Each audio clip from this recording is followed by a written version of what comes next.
وہ کمزور وزیر اعظم تھے، انہوں نے فاٹا کو KPK کا حصہ بنا لیا۔ یہ بتانے کی ضرورت نہیں کہ باجوہ صاحب نے 2018 میں کس طرح عمران خان کو وزیر اعظم بنوایا۔ عمران خان کو وزیر اعظم بنانے کے بعد وہ چاہتے تھے جنرل باجوہ صاحب کے پنجاب اور KPK کے جو وزرائے اعلیٰ ہیں بڑی توجہ کے ساتھ، یہ کالم انتہائی اہمیت کا عمل ہے، وہ کہتے ہیں کہ وزیر اعلیٰ پنجاب اور KPK یہ بھی چاہتے تھے جنرل باجوہ اپنی مرضی کا لگانا، لیکن عمران خان نے انکار کر دیا۔ اس وقت تو یہ کہتے تھے کہ عمران خان لیٹا ہوا ہے، یہ ہے، اب یہ کہہ رہے ہیں کہ عمران خان نے انکار کر دیا۔ اب وہ کہتے ہیں کہ بیک ڈور رابطے ہوئے بھارت کے ساتھ ہے جی۔ اچھا، خان صاحب نے باجوہ کو پنجاب اور خیبر پختونخوا کے معاملات سے دور رکھنے کے لیے انہیں بھارت کے ساتھ بیک چینل مذاکرات جاری رکھنے کی اجازت دے دی۔ اس بیک چینل کے تحت نومبر 2018 میں کرتارپور راہداری کا سنگ بنیاد رکھا گیا۔ اب فروری 2019 کے اندر آپ کو علم ہے مقبوضہ کشمیر کے علاقے پلوامہ کے اندر خودکش حملہ ہوا، اور پھر جو ہے وہ آپ کو علم ہے یہاں پاکستان پر انڈیا نے اٹیک کیا بالا کوٹ پر، اور پھر پاکستان نے جو جواب دیا۔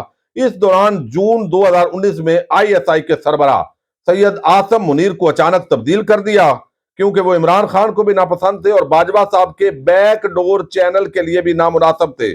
ان کی جگہ فیض حمید کو لگایا گیا۔ اب اس کا مطلب یہ ہے چونکہ موجودہ آرمی چیف ہے جنرل عاصم منیر، لہذا یہ زندہ باد ہے، یہ ہے احمد میر کے پالیسی، اور جو چلا گیا ہے وہ مرد آباد ہے۔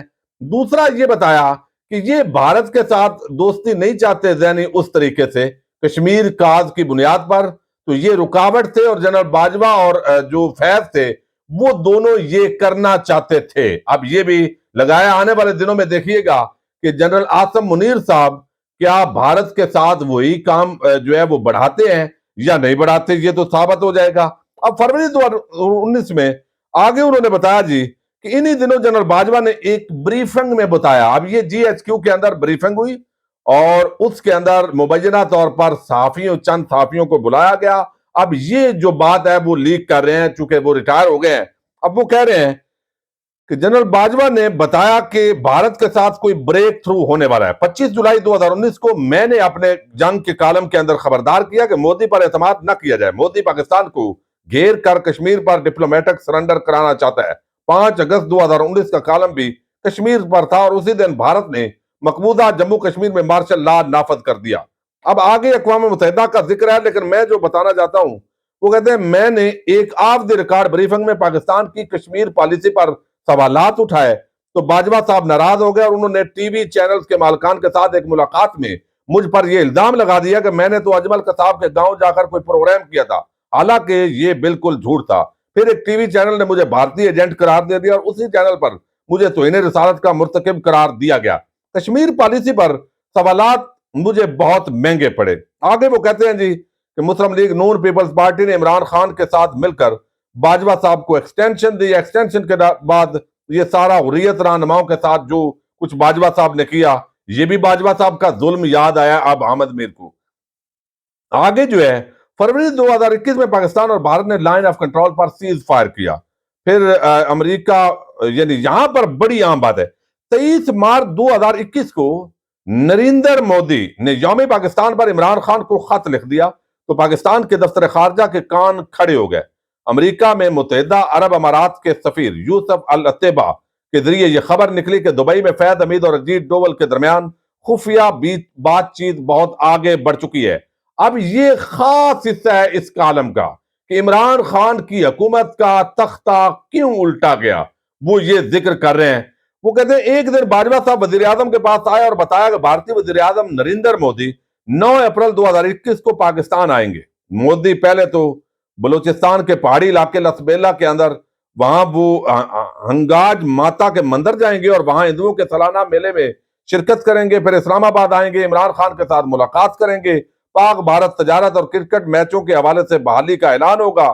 عمران خان کو بتایا گیا کہ ہنگلاج ماتا کے مندر کو بلوچستان میں بی بی نانی کی زیارت بھی کہا جاتا ہے، اور کرتارپور راہداری کے طرز پر راجستھان اور بلوچستان کے درمیان ہنگلاج راہداری بھی کھولی جا سکتی ہے۔ خان صاحب نے پوچھا کہ مسئلہ کشمیر کا کیا ہوگا؟ فیض حمید نے انہیں بتایا کہ 20 سال تک مسئلہ کشمیر جوں کا تو رہے گا۔ اب یہ لیبل یہاں پر فیض حمید پر انہوں نے لگایا ہے، اور 20 سال کے بعد کوئی حل تلاش کریں گے۔ یہ وہ موقع تھا جب وزیر خارجہ شاہ محمود قریشی نے خان صاحب کو خبردار کیا کہ پاکستان میں ایک پارلیمنٹ بھی ہے، ہم وہاں کیا جواب دیں گے؟ ہم نے الیکشن بھی لڑنے، ہم پر کشمیر فروشی کا الزام لگ جائے گا۔ جولائی 2021 میں آزاد کشمیر میں عام انتخابات ہونے والے ہیں۔ خدشہ تھا کہ جولائی میں تحریک انصاف کا آزاد کشمیر سے صفایا ہو جائے گا۔ اس دوران اقتصادی رابطہ کمیٹی بھارت کے ساتھ تجارت کھولنے کا فیصلہ کر چکی تھی، لیکن شاہ محمود قریشی نے نہ صرف بھارت کے ساتھ بیک ڈور مذاکرات سے لا علمی ظاہر کر دی، بلکہ وفاقی کابینہ نے بھارت کے ساتھ تجارت کی بھی مخالفت کر دی۔ اب وہ کہتے ہیں کہ باجوہ صاحب شدید غصے میں آ چکے تھے، انہوں نے خان صاحب سے شکایت کی کہ ہم نے جو بھی کیا آپ سے پوچھ کر کیا۔ خان صاحب نے کہا فکر مت کریں، ذرا آہستہ چلیں اور اپوزیشن کو اندر کر دیں۔ اب یہ بھی یہاں پتہ چلتا ہے کہ کتنی بات یہ، چونکہ آدھا سچ ہے نا تو جھوٹ بالکل اس کا نظر آ رہا ہے حامد میر کا۔ شاہ محمود قریشی نے باجوہ صاحب کا غصہ ٹھنڈا کرنے کے لیے انہیں دفتر خارجہ بلایا اور بتایا کہ جب تک بھارت 5 اگست 2019 کے اقدامات واپس نہیں لیتا تو بھارت کے ساتھ تعلقات کی بحالی کو پاکستان کی شکست سمجھا جائے گا۔ ستمبر 2021 میں عمران خان نے اقوام متحدہ کی جنرل اسمبلی سیشن میں کشمیر پر پاکستان کا پرانا روایتی موقف دہرایا۔ اب اس پر وہ کہتے ہیں کہ جب یہ موقف دہرایا تو اس پر باجوہ صاحب مایوس ہو گئے، لیکن باجوہ صاحب بیک چینل کے ذریعے بھارت کو امید دلاتے رہے کہ فکر نہ کریں، اپریل 2022 میں بریک تھرو ہوگا۔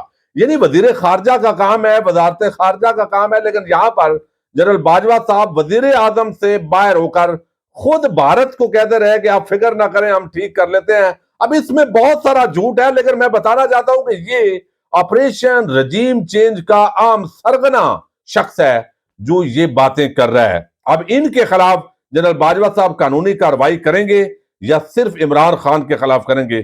ستمبر 2021 میں عمران خان نے اقوام متحدہ کی جنرل اسمبلی کے اندر تقریر کی، یہ ساری بات انہوں نے کی تو بیک چینل کے ذریعے بھارت کو امید دلاتے رہے جنرل باجوہ کہ فکر نہ کریں، اپریل 2022 میں بریک تھرو ہو جائے گا۔ یعنی اپریل 2022 میں عمران خان کی حکومت کا تختہ الٹ دیا گیا۔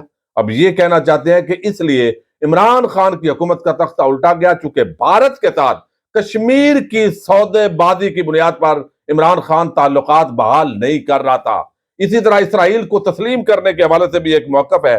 مارچ 2022 میں عمران خان کے خلاف تحریک عدم اعتماد آئی تو وہ باجوہ کو ایک اور ایکسٹینشن کے ساتھ ساتھ ان کی تمام باتیں ماننے کے لیے تیار ہو گئے۔ باجوہ صاحب اپنے ہی لائے ہوئے وزیر اعظم کو ہٹانا نہیں چاہتے تھے، صرف جھٹکا دینا چاہتے تھے، لیکن جھٹکا ذرا شدید ہو گیا۔ خان نے بھی جوابی جھٹکے دینے شروع کر دیے اور لڑائی دونوں کے قابو سے باہر ہو گئی۔ اب یہ ساری چیز جو ہے انہوں نے بیان کی ہے۔ اب دیکھتے ہیں، ایک تو جی ایچ کیو میں ہونے والی جو میٹنگز ہیں ان کا دبے لفظوں کے اندر انہوں نے اظہار کیا ہے جو ان کو بلایا جاتا تھا، پھر کشمیر کی جو سودے بازی ہے اس کی بنیاد پر تعلقات جو بھارت کے ساتھ بحالی، یہ ایک بڑا جو ہے وہ بلنڈر ہے جو ان کے بقول حامد میر کے بقول عمران خان جو ہے اس سے جنرل باجوہ کروانا چاہتے تھے۔ اس کے بعد ویسے ہی کشمیر فروش بن جانا تھا تو حکومت کا تختہ الٹ دینا تھا۔ جب بندہ غیر معروف ہو جاتا ہے، لوگوں کے اندر وقت کھو دیتا ہے، تو یہ ساری گیم عمران خان نے چونکہ نہیں کی، اس لیے ان کا تختہ الٹ دیا گیا۔ تو یہ حامد میر کے کالم کا لب لباب ہے جی۔ اجازت دیجیے گا، اللہ حافظ۔